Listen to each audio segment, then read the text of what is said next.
Hello, everyone, and welcome. We're so thrilled to have you joining us for effective communication strategies for couples, recognizing some of those negative tendencies that we get into. I'm Ashley Yager, and I'm joined by Ali Sherman today with the Heart Initiative.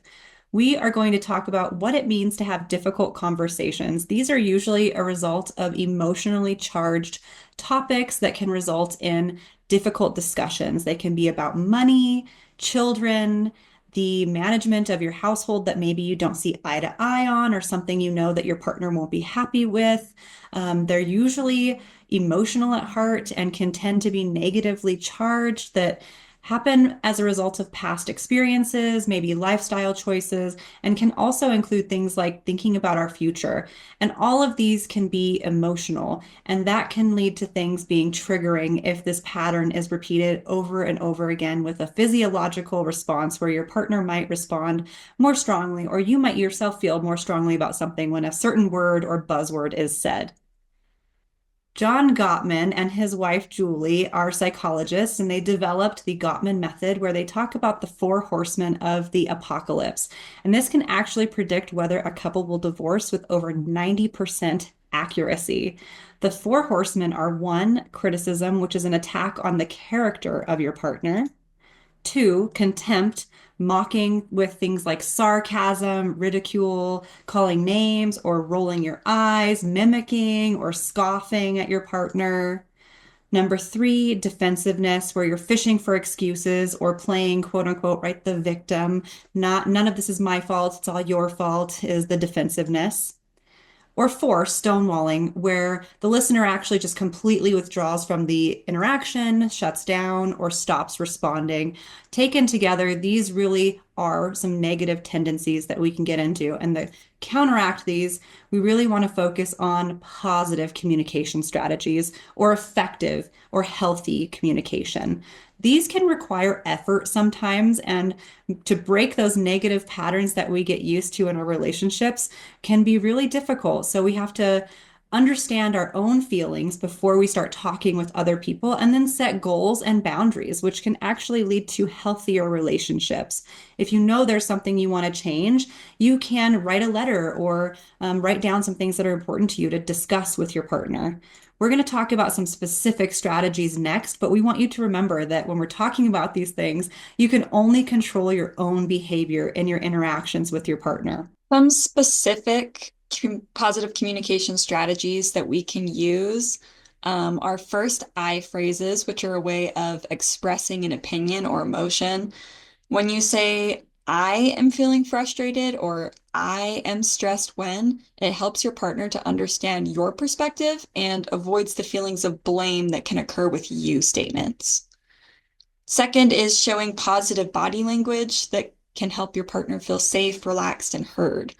Look directly at the person you're speaking to, keep your voice and tone low, don't tense your body, and smile when appropriate. While the other person is speaking, refrain from interrupting, arguing, or sharing your perspective until that person is finished. This is just a show of respect and understanding. Recognizing and validating the other person's point of view, even if you don't agree, is crucial to positive outcomes. Some validating statements could be, I can see how that made you upset, or I understand how that could have been frustrating for you. Small things can go a long way. This includes regularly expressing appreciation, gratitude, affection, and respect for your partner. And these buffer negative feelings that lead to comments of contempt.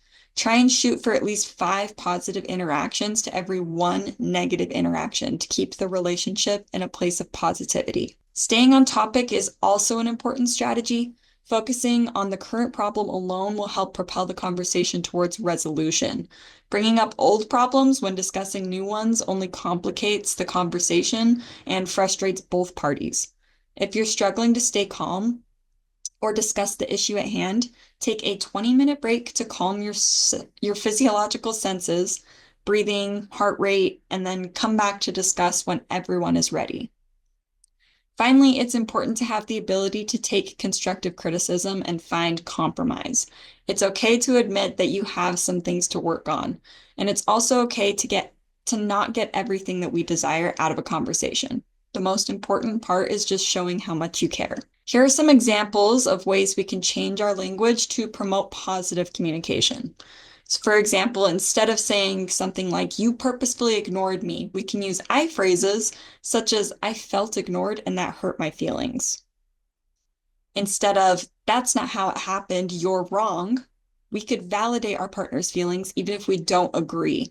I can see how that was frustrating for you. When giving an apology, we don't want to make our partners feel like we aren't being sincere. So instead of saying something like, I'm sorry you took it the wrong way, we can take responsibility and make sure our partner knows we don't want to intentionally hurt them by saying something like, I'm sorry that I did or said that. I didn't mean to hurt you. If we're feeling overwhelmed during a difficult conversation, let's say about finances, instead of having an emotional reaction and saying, you're stressing me out talking about finances again, we can change the way we say that and ask for a break. I'm feeling very stressed right now. Can we take a break and come back to this later to make a financial plan together? Knowing how to communicate during stressful times or difficult conversations is a cornerstone of a relationship.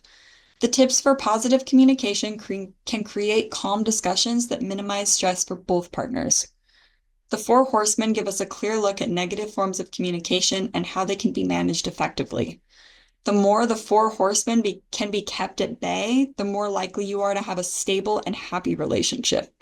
When we focus on our own responses, we do our part to make a difficult conversation easier for ourselves and our partners. Thank you for joining us. We appreciate the time that you've taken and invested into your relationship.